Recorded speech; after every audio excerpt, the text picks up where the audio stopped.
kegiatan tersebut ya saya diberikan ilmu atau diberikan bekal yaitu 7 jurus PKHB. Nah, sebelum kita memasuki aksara intinya kita dengarkan lagu atau jingle dari 7 jurus PKHB. Jadi nanti kita ada yang masuk sebelum kita ke aksara intinya.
Itu ya tadi jingle dari 7 jurus PK Hebat. Nah itu nanti kita akan implementasikan atau kita akan ambil beberapa yang memang match untuk kita lakukan bersama dengan peserta didik kita.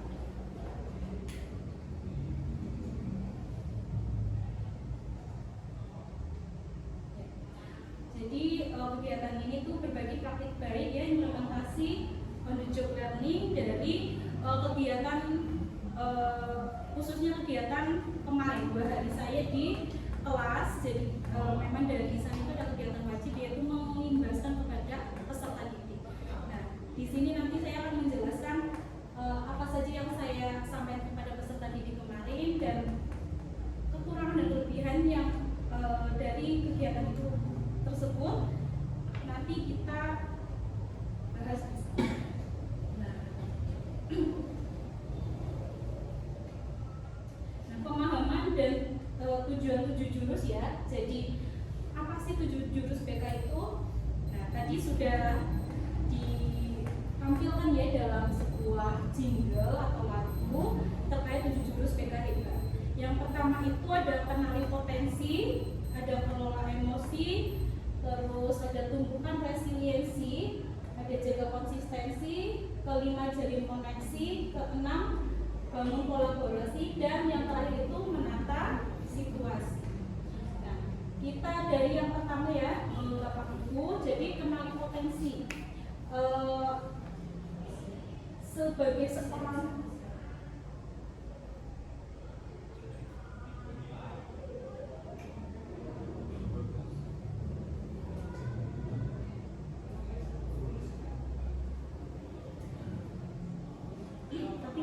ya dari belakang ya.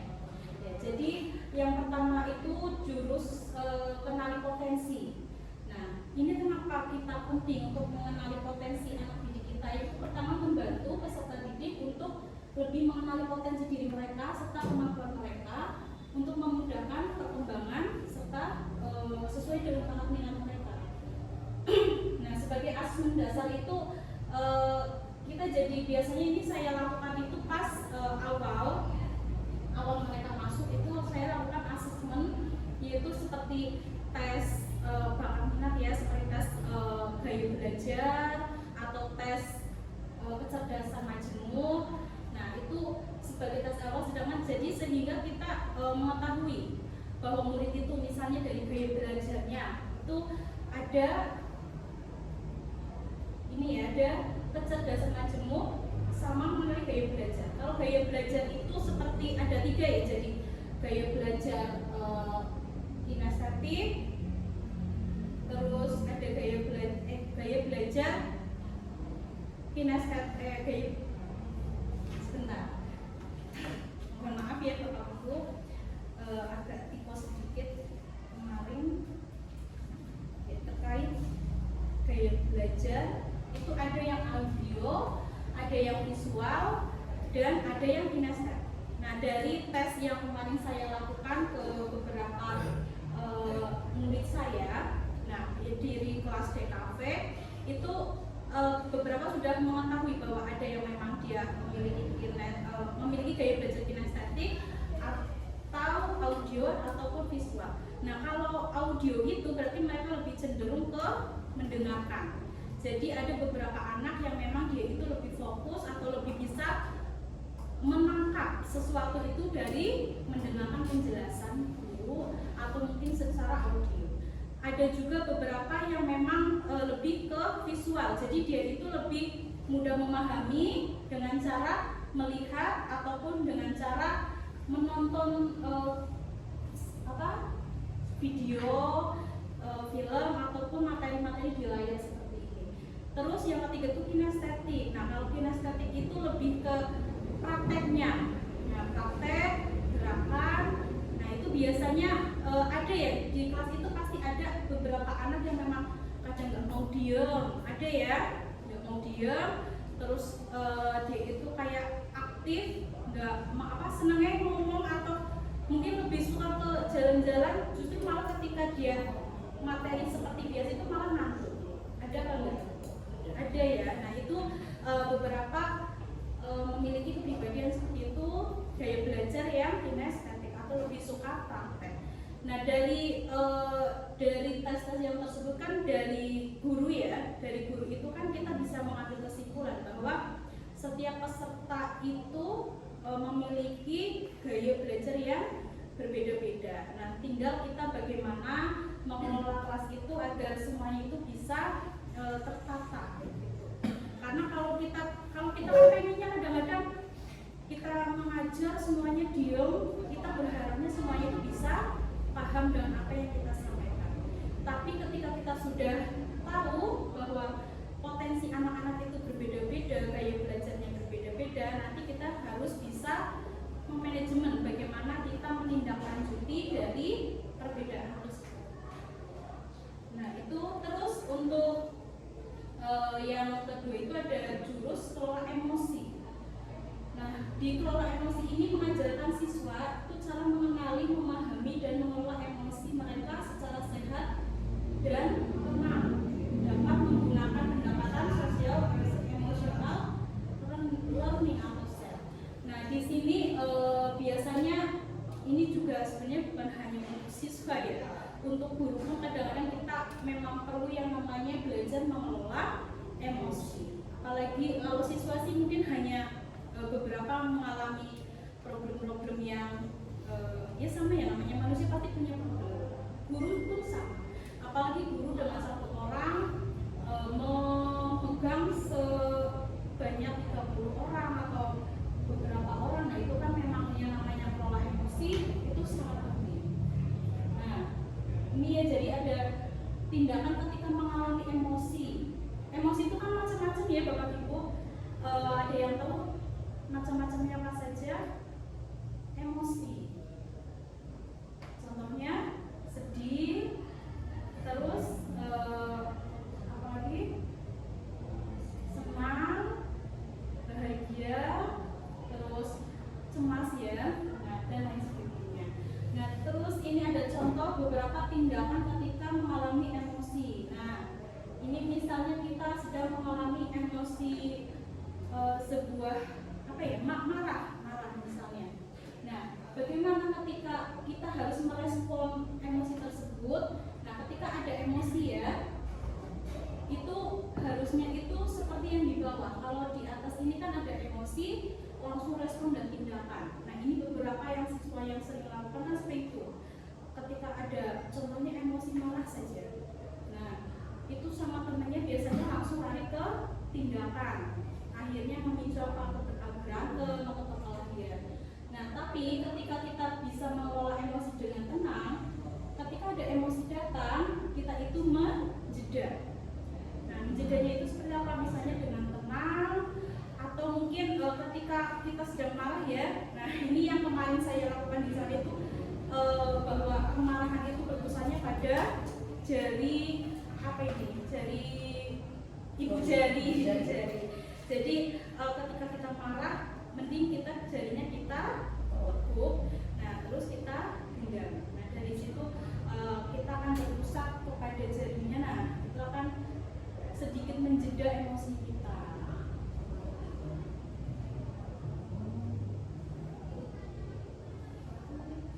Nah, untuk jurus yang ketiga itu resiliensi atau daya letting, atau bisa disebut juga daya juang. Nah, ini yang harus kita sampaikan kepada peserta didik kita juga ya, bahwa daya lenting itu tujuannya agar siswa dapat memperkuat fondasi diri tetap kuat untuk bangkit setelah berbagai kegagalan. Nah, sebenarnya bukan hanya siswa, kita pun kadang-kadang pernah merasa gagal, pernah merasa tertolak, atau mungkin pernah merasa bahwa ada sebuah permasalahan yang menjadi sandungan kepada diri kita. Nah, ini yang harus ditumpukan dalam diri kita dan siswa kita, bahwa kita harus memfondasi diri kita itu dengan daya juang. Nah, kita harus membangkitkan mereka agar terjauhi dari putus asa, kekhawatiran, keterpurukan. Nah, sehingga kita bisa membantu mereka untuk lebih cepat bangkit dari sebuah kegagalan.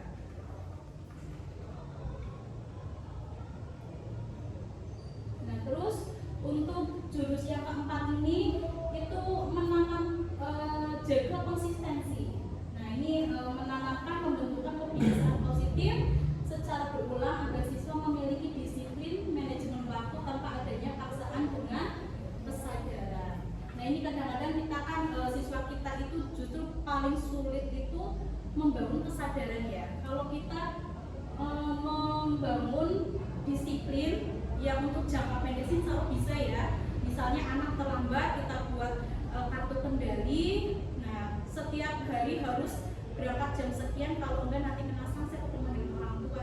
Nah, itu kan sebenarnya mereka disiplin tapi belum mencapai disiplin yang berkesadaran. Nah, di situ tugas kita sebagai guru itu membentuk disiplin yang memang untuk jangka panjang. Jadi mereka itu lebih ke kesadaran. Seperti sholat saja, kadang-kadang kita ke anak-anak kita memang harus memaksa dulu, tapi nanti lama-kelamaan dari situ mereka akan lebih sadar bahwa itu adalah sebuah tanggung jawab. Jadi nanti akan secara sendiri tanpa paksaan sudah melakukannya. Nah, terus ini jalin koneksi. Nah, ini jurus yang kelima, menjalin koneksi. Nah, membangun komunikasi yang sehat dan efektif antara guru dan siswa, teman sebaya dan orang tua. Nah, ini juga koneksi itu lebih ke bagaimana kita bisa menjadi pendengar untuk mereka, gimana kita bisa menjadi teman untuk mereka dalam komunikasi. Kadang-kadang ada beberapa, misalnya orang lah, kalau ada masalah itu pasti langsung ke apa ya jenenge. Jadi ketika langsung ke penuduhan atau pendakwaan apa ya,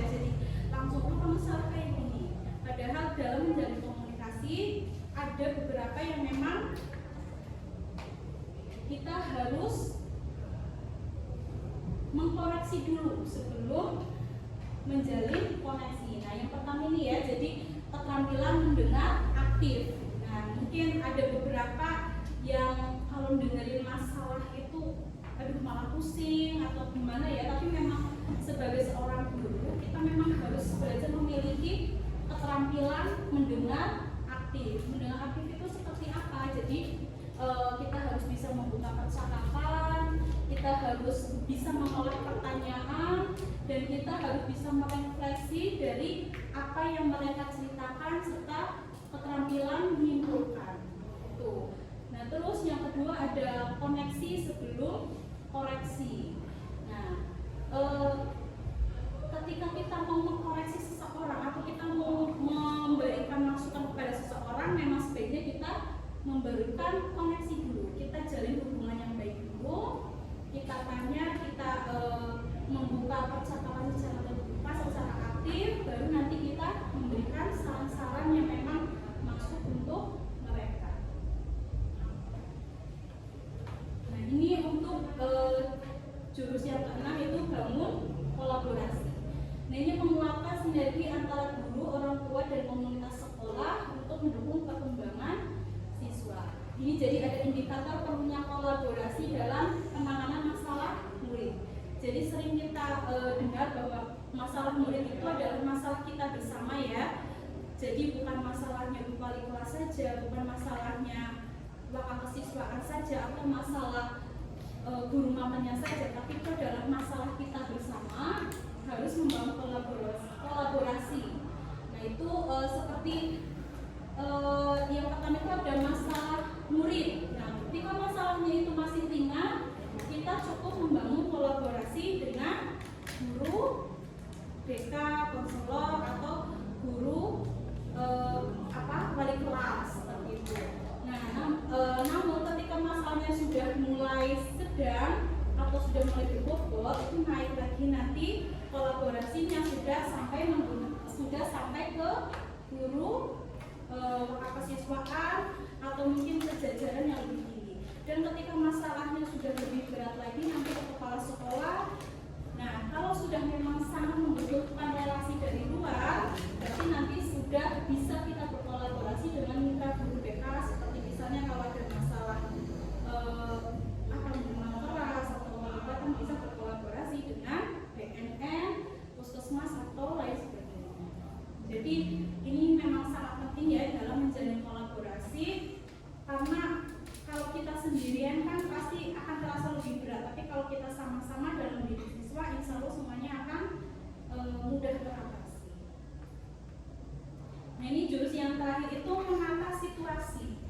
Nah, menata situasi itu menciptakan lingkungan belajar yang aman, nyaman, dan menggembirakan sebagai prasyarat penting bagi tumbuh kembang siswa. Nah, ini untuk menata situasi. Nah, kalau kita lihat dari fasilitas sekolah kita, kira-kira sekolah kita sudah aman atau belum nih Bapak Ibu? Aman ya, insya Allah, karena terhindar dari biasanya bahaya tanah longsor. Insya Allah kita di dataran yang memang cukup aman, terus nyaman. Kira-kira kalau ini kan syarat-syarat dari menata situasi itu aman, nyaman, menggembirakan. Kalau nyaman, kira-kira kita sudah mampu membuat mereka nyaman apa belum di lingkungan kita? Saya rasa mungkin kalau kita lihat memang ada beberapa fasilitas sekolah yang belum mumpuni untuk membuat nyaman peserta didik kita ya. Nah, tapi semoga nanti kita bisa menata situasi dengan baik. Terus menggembirakan. Nah, menggembirakan berarti memang situasi sekolah kita itu diharapkan itu bisa menggembirakan. Jadi mungkin tidak sepanang, atau mungkin antara hubungan guru dan pesertanya itu lebih dekat dan sebagainya. Nah, ini kemarin saya juga sudah praktek dengan anak-anak. Nah, metode yang saya gunakan itu metode AKA atau konsep AKA, singkatan dari aktivitas, refleksi, konseptualisasi, dan aplikasi. Jadi ini kemarin yang saya dapat bahwa kalau kita itu kan anak-anak kita kadang suka bosan. Jadi memang kalau menggunakan metode AKA itu lebih membuat anak-anak itu lebih antusias, karena cooking, game, atau hal sesuatu yang membuat mereka lebih tertarik seperti itu. Nah, setelah dari SBG tersebut atau dari game tersebut, nah nanti bisa direfleksikan apa yang tadi dapat diambil dari SBG tersebut atau game tersebut. Nah, terus dikonsepkan. Nah, apa-apa saja yang penting yang perlu mereka garis bawahi. Terus aplikasikan dengan kehidupan sehari-hari mereka. Nah, ini kemarin saya yang pertama itu praktik di kelas 10 DKV, yaitu kenali potensi.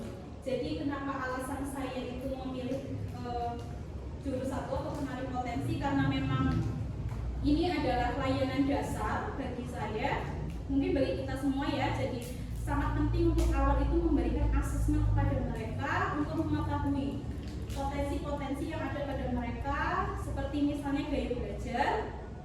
Ya, tujuannya agar murid dapat lebih mudah memilih model belajar yang paling relevan dengan mereka. Nah, terus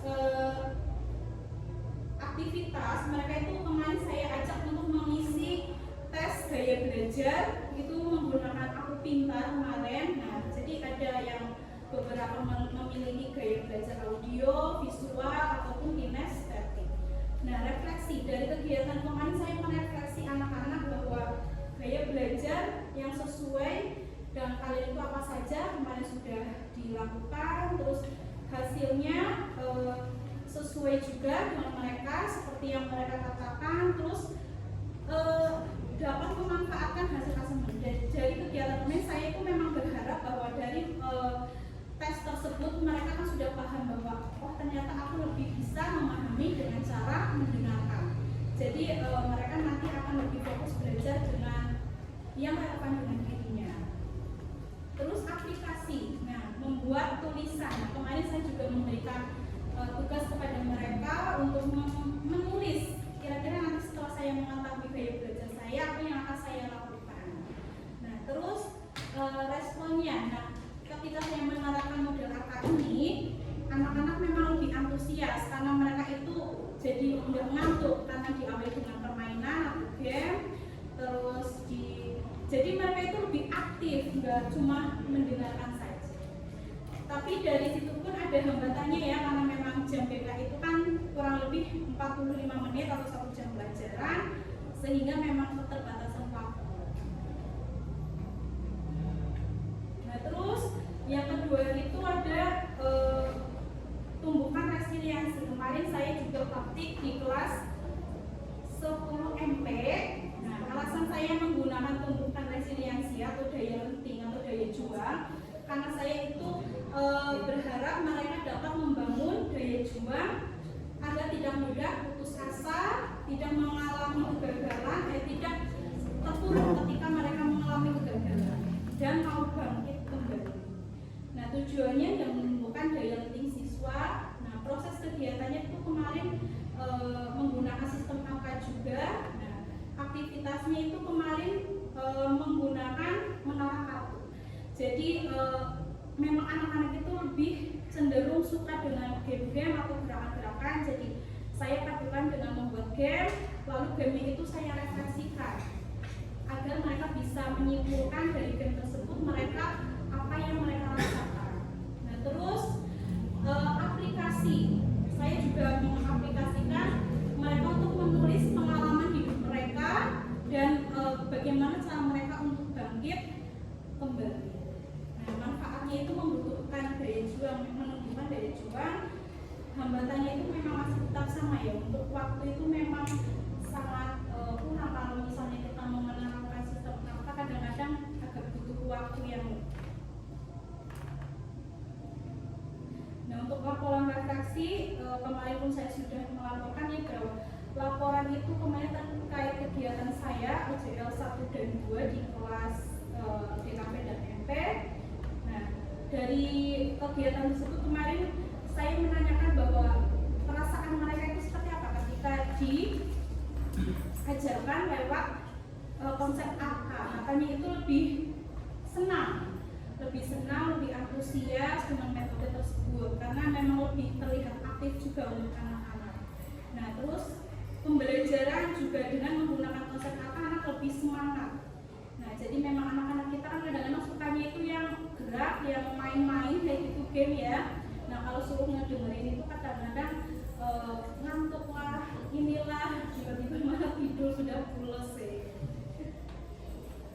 Nah, iya, jadi untuk penerapan, untuk ke depan insya Allah saya akan menerapkan beberapa konsep dari yang kemarin saya dapat di Solo. Nah, mudah-mudahan dari apa yang saya paparkan kita dapat bersama-sama ya menggunakan apa yang tadi sudah saya imbaskan.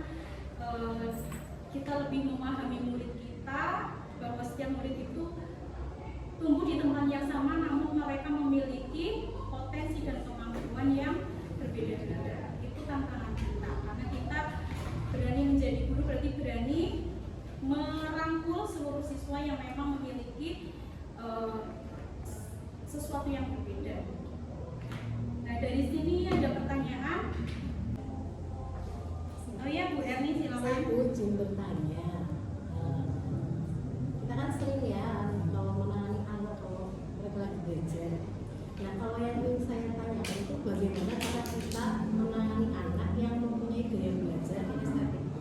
Karena mereka lebih cenderung membuat apa ya, kayak mengusir teman-temannya gitu, biasanya bikin berisik gitu, gimana?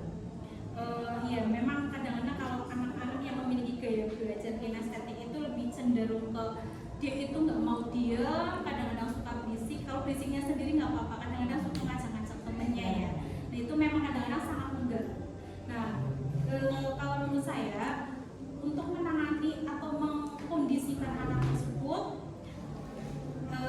bisa misalnya memberikan tugas tambahan atau tugas-tugas yang memang bisa dikerjakan oleh anak tersebut. Jadi kan nanti anak tersebut ada kegiatan. Nah, biasanya walaupun anak-anak kinestetik itu senangnya gerak, tapi kalau mereka ada kegiatan, ada tugas, insya Allah mereka mau diam.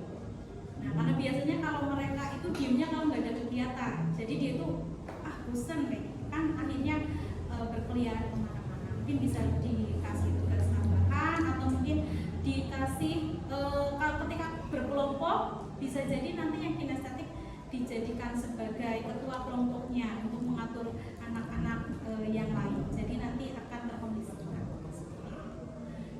Ada lagi yang mau bertanya? Tidak ada.